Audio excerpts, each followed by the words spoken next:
하나님께서 우리에게 주신 말씀을 찾아 봉독하여 올리도록 하겠습니다. 마가복음 6장입니다. 오늘 하나님께서 우리에게 주신 말씀은 마가복음 6장입니다. 6장 1절부터 5절까지의 말씀입니다.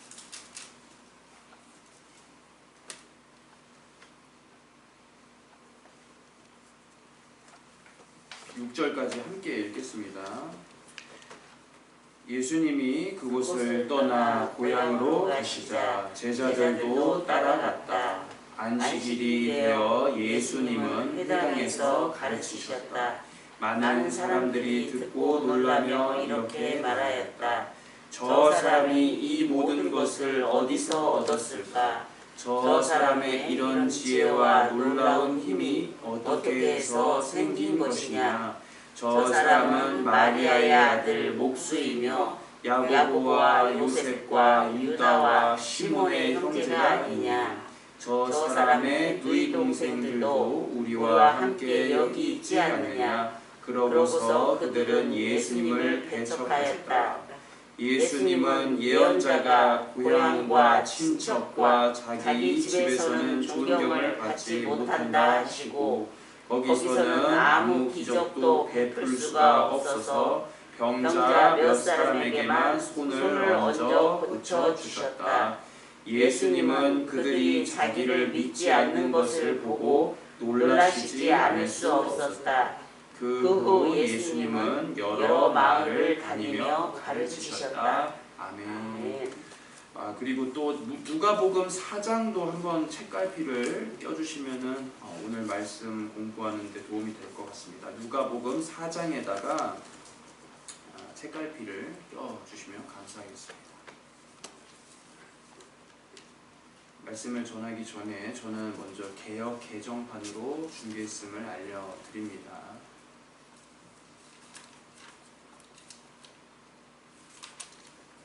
사람은 겉으로 드러나는 능력을 봅니다. 2000년대부터 또 2010년대를 주름잡았던 단어가 있죠. 바로 스펙이라는 단어입니다. 이 스펙 외에 엄친아라는 말도 있습니다.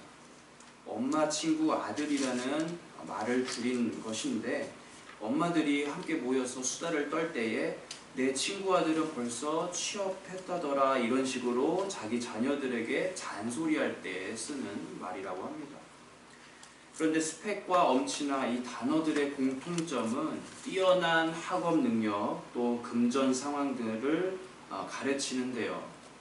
이 사회 안에서 얼마나 높은 지위를 가졌느냐 하는 것을 이 스펙이라는 줄자를 통해서 사람을 측정한다라는 거죠. 사람들의 관점이 능력에 집중되었다 보니까 사람의 내면의 힘보다 외부의 능력을 더 선호하는 분위기가 생겨났습니다. 그런데 이러한 현상은 비단 2000년대 한국 사회만 그런 것은 아니었겠죠. 거슬러 올라가면은 2000년 전에 예수님 당시의 이스라엘 시대도 똑같았습니다. 또 거기서 2000년을 더 거슬러 올라가 고대 근동 시대로 올라가 봐도 똑같겠죠. 사실 인류의 역사는 겉으로 보여지는 능력이 계속해서 강조되는 역사라고 볼 수가 있는 것입니다.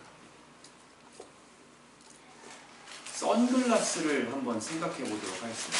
선글라스는 어떨 때 씁니까? 햇빛을 막아줄 때 쓰죠.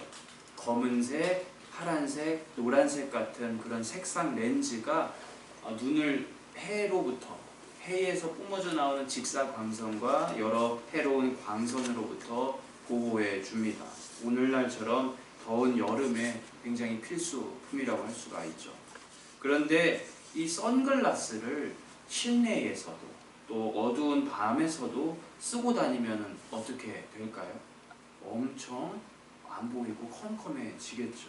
그래서 사람들은 실내나 또 밤에 절대로 선글라스를 끼고 다니지 않습니다.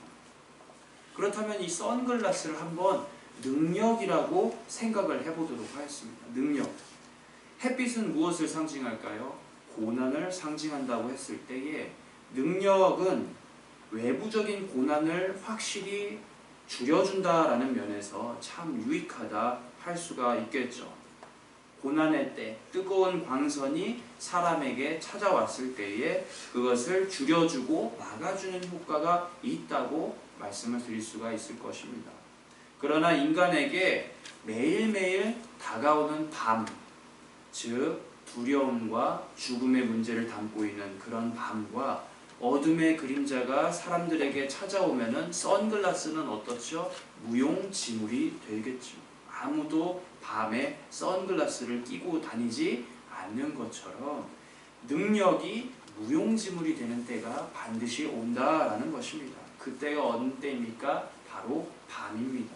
인간이 유일하게 외로움과 두려움을 느끼며 자신의 하루와 자신의 삶을 되돌아보고 죽음을 묵상하는 그 한밤중에는 내 외부의 스펙이라는 것은 결코 효력이 없다라는 것이죠.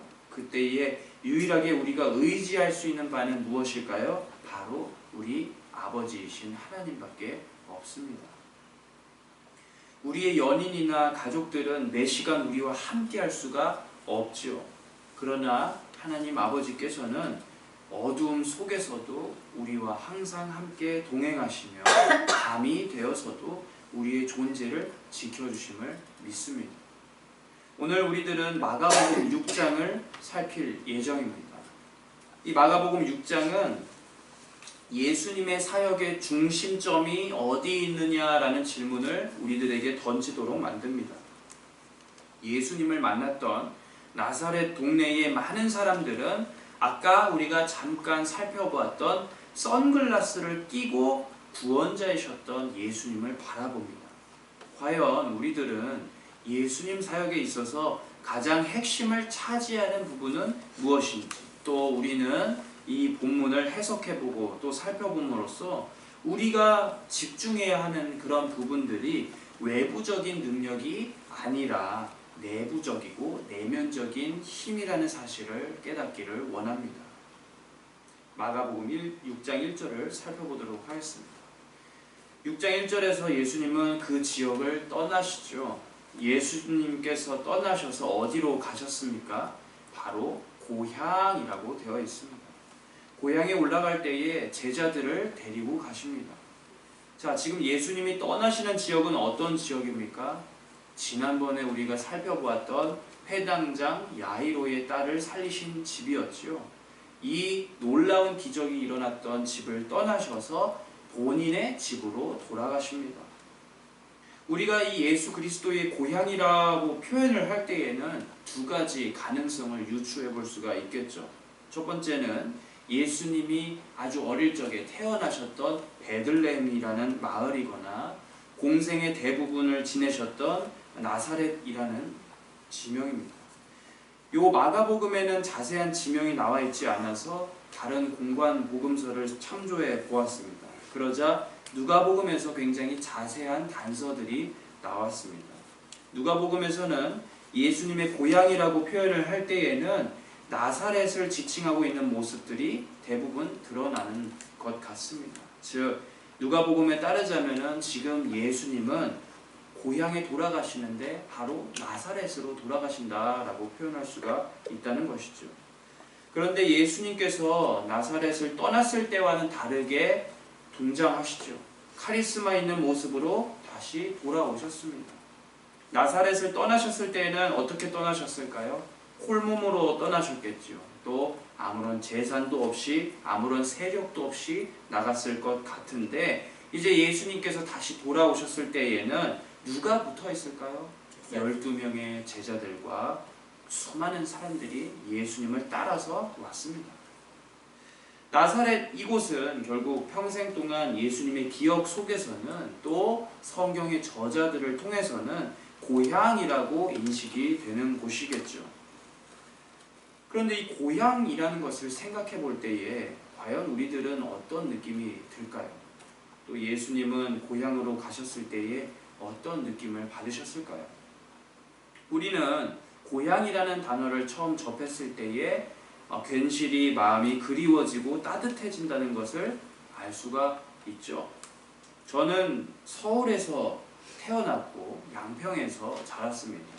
기억상으로는 7살 때까지 양평에 있었는데 아직도 양평에서의 삶이 굉장히 따뜻한 기억으로 남아있는 것을 보아서는 어쩌면 고향이라는 것이 이렇게 아름다운 추억을 주는 공간이라는 생각이 듭니다.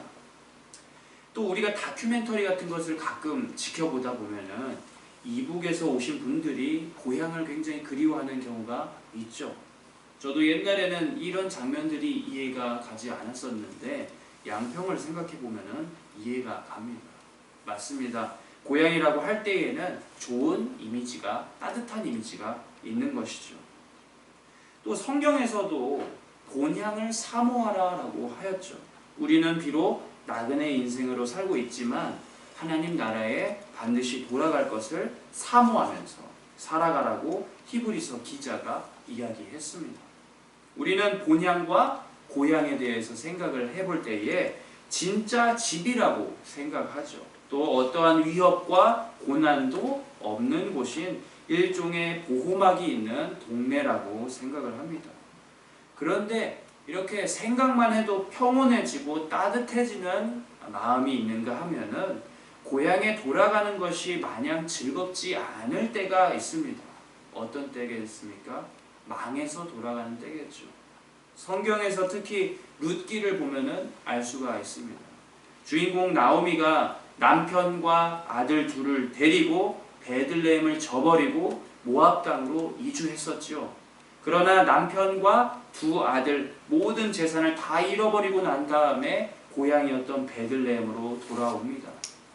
그때의 사람들은 나오미를 향해서 입을 틀어막거나 아이고 저 사람이 나오미냐 하고 수군거렸습니다.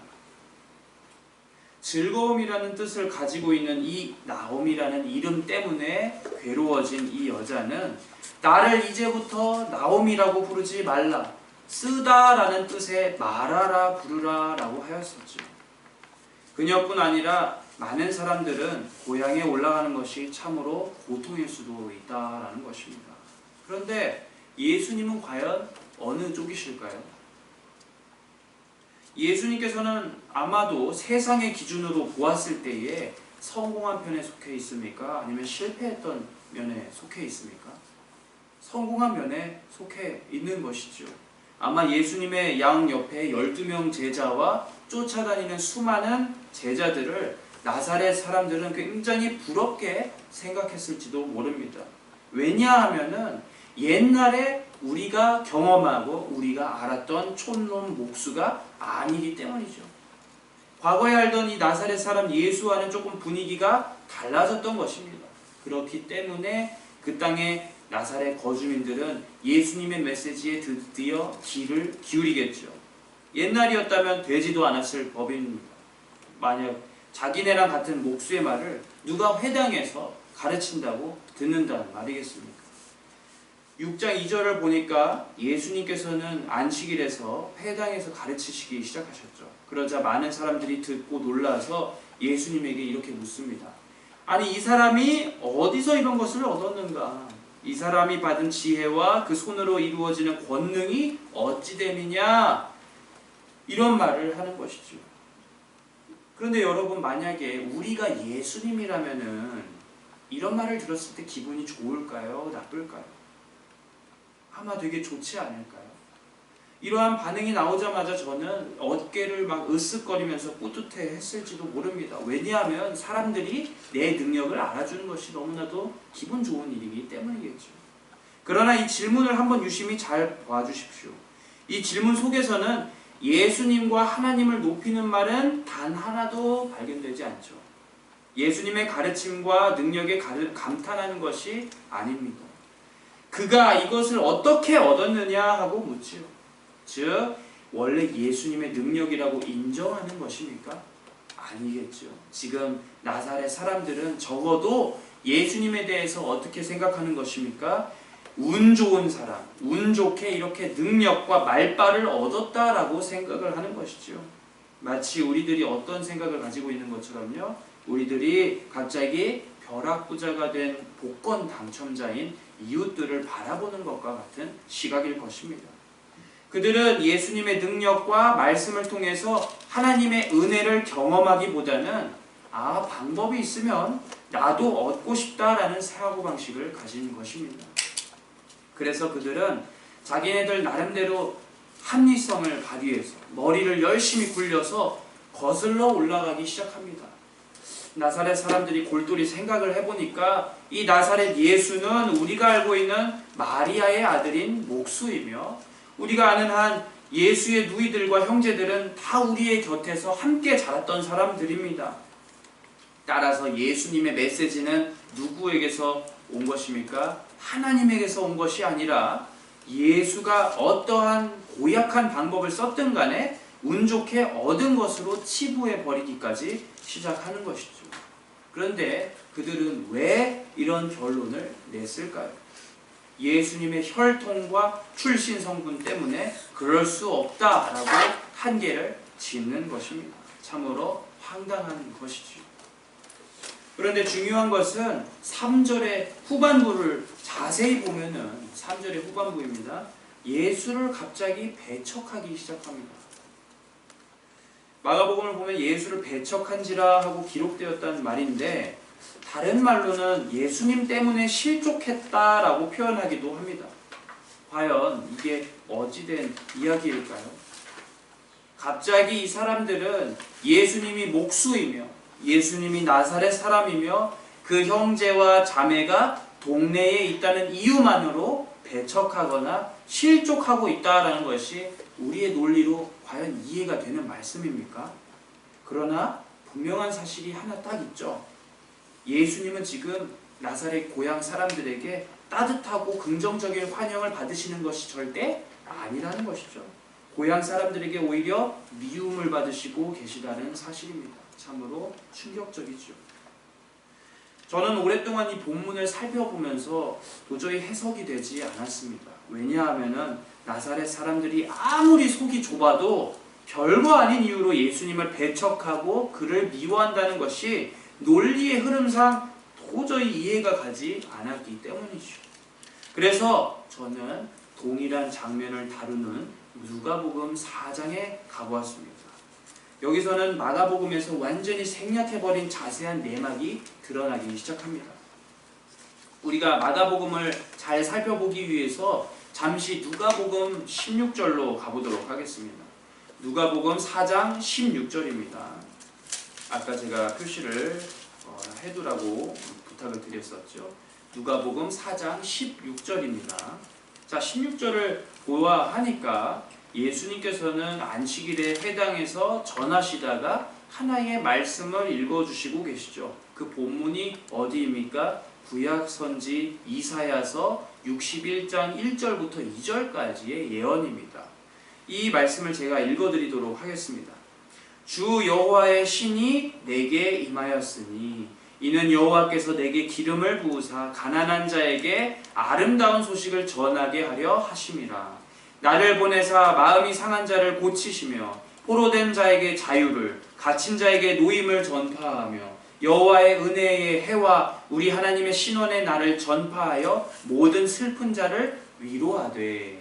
즉 예수님이 나사렛 사람들에게 메시지를 전하기 시작하셨을 때에 그분은 자신의 사역의 특징을 한 가지로 정리를 하셨죠.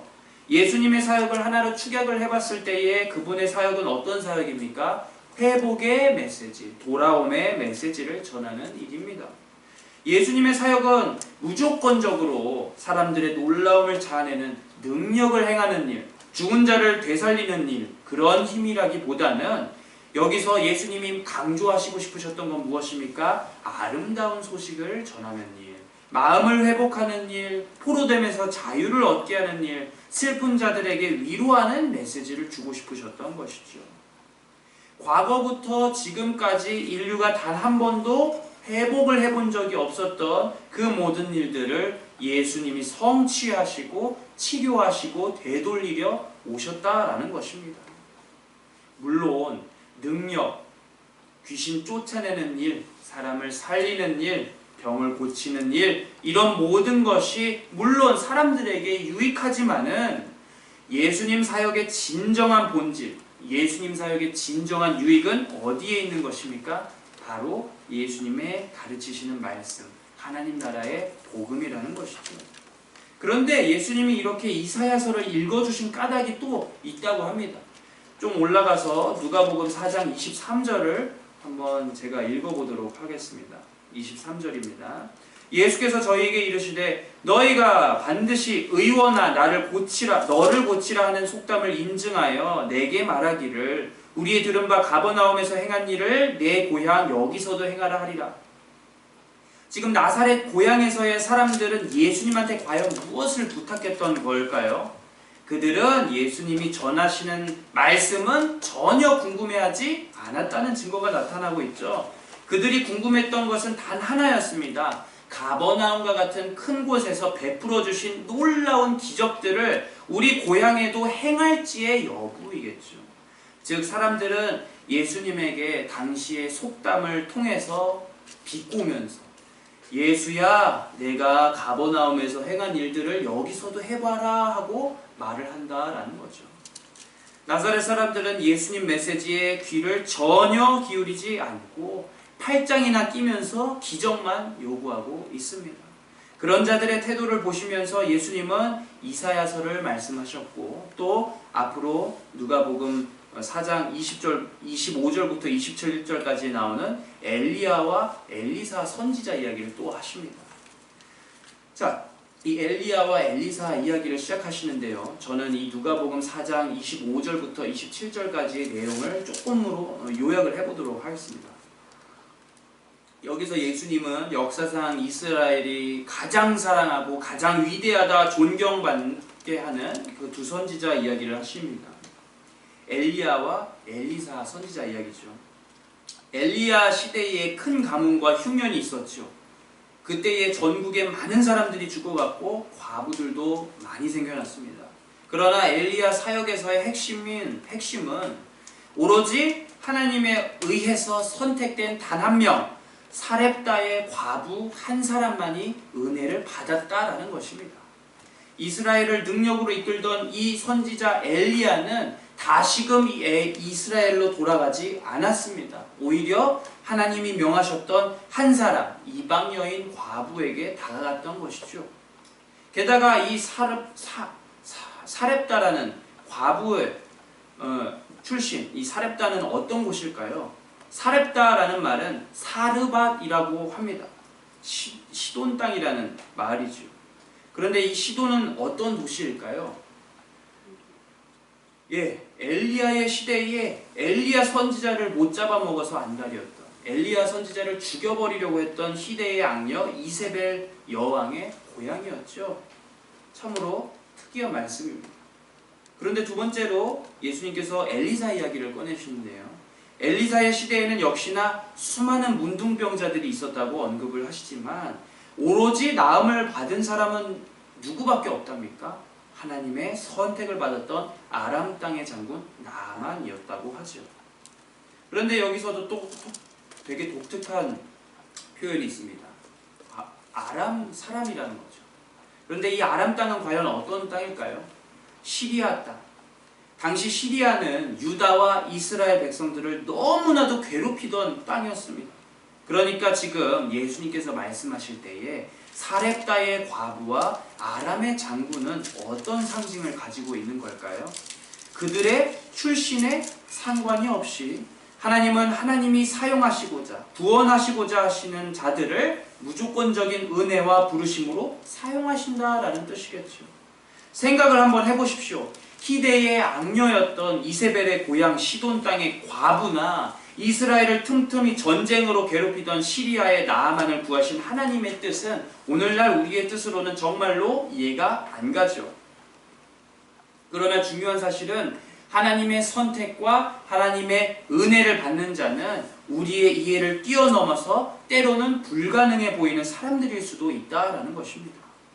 그런데 예수님께서는 이러한 이야기를 왜 나사렛 사람들에게 하셨던 걸까요? 그 이유는 무엇입니까? 예수님의 출신 성분을 물었던 나사렛 사람들에게 결국 하나님의 은혜의 임하심은 혈통이나 이스라엘 족속에 속해야 한다라는 표면적인 능력과 스펙이 아니라 결국 하나님의 선택을 받는 자들이 은혜를 받는다 이야기하고 싶으셨던 것입니다. 여러분, 이스라엘 사람들은 한 가지 중대한 착각을 하고 살았죠. 그들이 하나님을 믿는다는 그 착각 속에서 무조건적으로 이방 사람들을 경멸하고 개처럼 여겼던 때가 한두 번이 아니었습니다. 언약에 따른 그 선민의식, 선택된 민족이라는 의식은 이스라엘 민족을 목이 곧은 오만한 백성으로 만들어버렸죠. 그러나 예수님은 단단한 그것을 깨러 오셨던 것입니다. 먼저 된 자가 나중되고 말단에 앉은 사람이 상석에 앉는다라고 표현하십니다.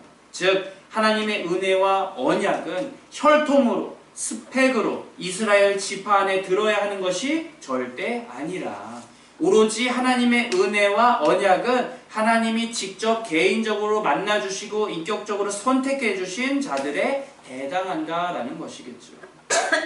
실제로 여러분, 성경을 읽어볼 때에 하나님의 선택을 받아서 은혜를 받아 낳게 된 이 나아만 장군은 어떤 사람으로 변화할까요? 성경을 제가 찾아보니까 그는 하나님의 기적을 체험하고 과거의 삶을 끊어버립니다. 이제는 하나님 여호와께만 제사를 드리겠다라고 엘리사에게 맹세하였던 사람입니다. 그러나 그 당시에 엘리야와 엘리사의 그런 놀라운 기적을 그렇게도 많이 봤던 이스라엘 사람들의 반응은 어떠했습니까? 하나도 듣지를 않았죠. 바알과 아세라 숭배자 850명을 하나님의 불로서 침묵시키고 다 죽여버렸을 때에도 이스라엘 백성들은 어땠습니까? 하나님을 따르지 않았죠. 아합의 집안이 완전히 멸망하리라 라는 예언이 다 이루어진 것을 봄에도 불구하고 이스라엘 백성들은 하나님께 돌아왔습니까? 안 돌아왔습니까? 예언이 다 이루어졌는데도 그들은 하나님께 돌아오지 않았습니다. 결국 이 가르침이 우리에게 주는 교훈은 무엇일까요? 예수님은 나사렛 사람들에게 하나님의 선택을 받은 자들은 지금 너희 이스라엘 사람들이 아니야. 오히려 너희가 개처럼 여기고 있는 사마리아나 이방민족이라 라고 이야기를 하시는 것입니다. 여기서 이야기가 그치면 굉장히 좋겠지만 문제가 발생하겠죠. 어떤 문제였을까요? 나사렛 사람들이 이 말을 듣고 너무나도 분노를 해가지고 누가복음 4장 29절에 따르자면은 예수님을 동네 바깥으로 밀쳐내기 시작했고 남떨어지에 떨어뜨려 죽이려고 행동합니다. 여러분, 예수님께서는 미움받으실 짓을 하셨습니까? 안 하셨습니까? 단 하나도 하지 않으셨지만 그들의 마음이 어떠했습니까? 이미 옛날에 구약의 이스라엘 백성과 똑같이 패역하여 고칠 수가 없었기 때문에 오히려 구원자셨던 그 예수님을 대적하는 모습을 보여주고 있는 것입니다.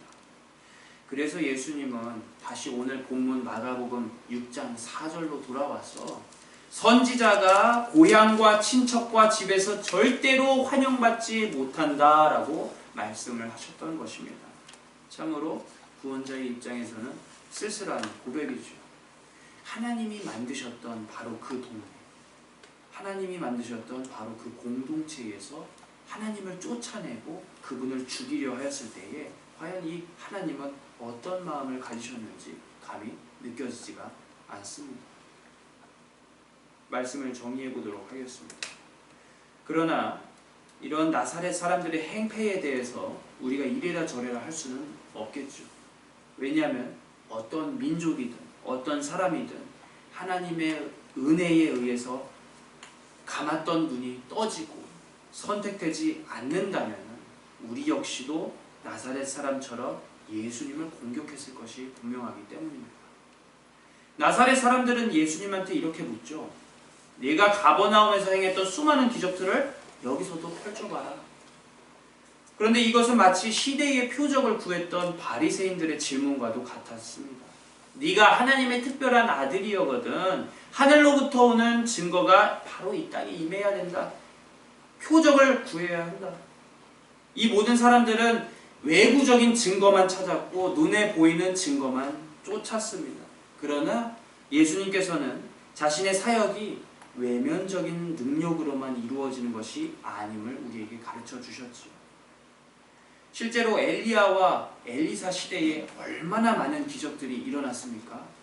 성경을 읽어보면은 엘리사가 죽은 뒤에 엘리사의 뼈가 있는 그 공간에 다른 사람의 시체가 던져지자마자 그 시체가 엘리사의 뼈에 맞고 되살아났다라는 성경 구절도 있습니다. 그러나 그 시대에 그런 사람들은 이렇게 놀라운 기적들이 일어나고 있는 현실을 알면서도 의도적으로 하나님을 거부하죠. 의도적으로 거부했다는 말은 어떤 뜻이겠습니까? 하나님의 말씀을 무시하고 내 소견에 옳은 대로 행했다라는 뜻이겠죠. 하나님을 믿고 하나님을 의지했으면은 가뭄도 그치고 전염병도 그치고 전쟁이 그쳤을 텐데 의도적으로 이스라엘 참 왕이셨던 아버지를 내버려 두고 바알과 아세라에게 영혼과 몸을 바쳤으니 하나님께서는 그들에게 큰 진노를 보여주셨던 것입니다. 문제는 오늘날도 똑같은 일이 벌어지고 있다라는 것입니다. 아까도 말씀드렸지만 우리의 세대는 표적을 구하는 바리새인들의 시대와 똑같죠. 예수님 앞에서 우리는 팔짱을 끼면서 예수님 여러 마을에서 해냈던 기적을 우리들한테도 보여주세요 하는 그런 악독하고 오만한 태도가 우리 안에 뿌리 박혀 있습니다. 이런 악하고 오만한 시대에서 한 줄기 빛이 될 수 있는 것은 오로지 바르게 세워진 교회와 그리스도인이겠죠. 바르게 세워진 그리스도인은 믿음과 결단 그리고 과거와의 단절을 실천하는 강한 심지의 사람일 것입니다.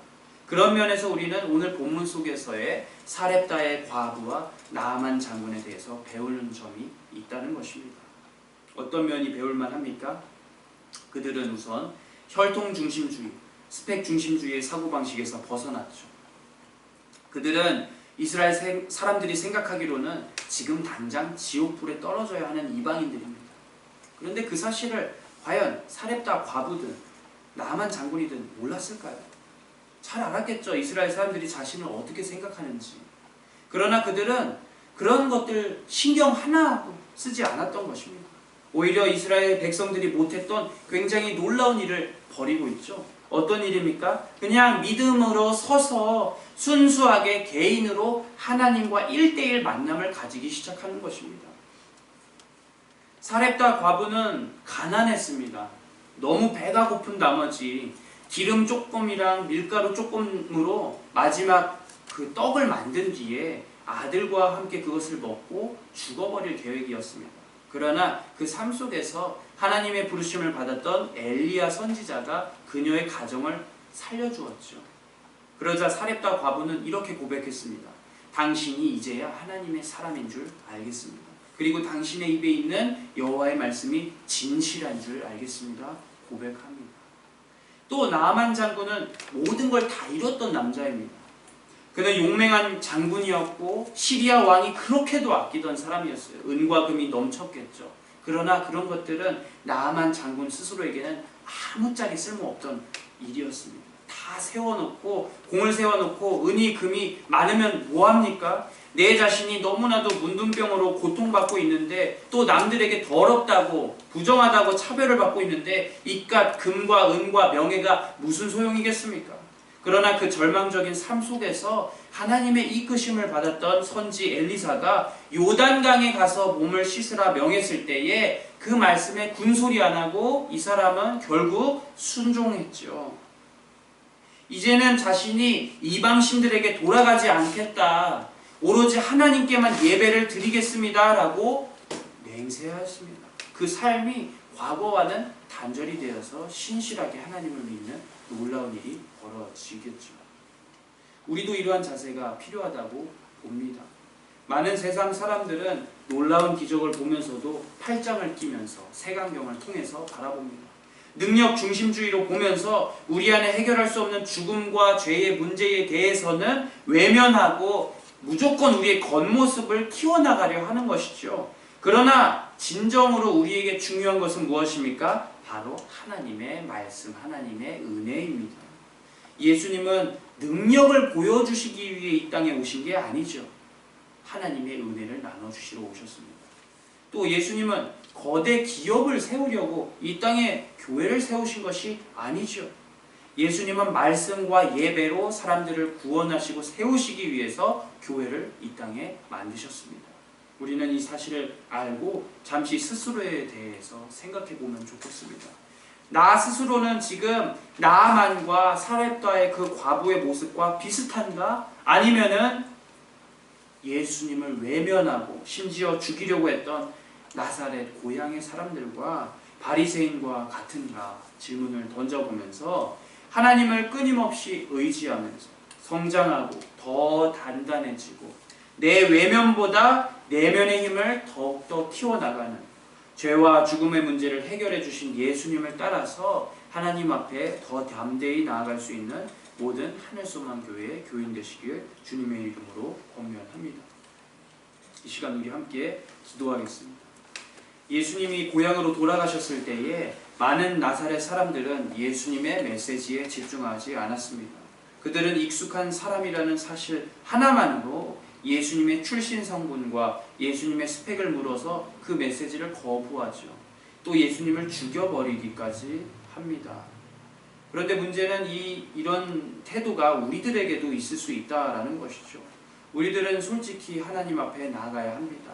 내가 지금 능력 중심으로 또 보여지는 것 중심으로 기적 중심의 삶을 살고 있다면은 오히려 하나님의 말씀으로 더 채워지는 삶을 원하며 하나님을 의지하며 하나님께 기도하는 삶을 살게 해달라고 함께 기도하겠습니다.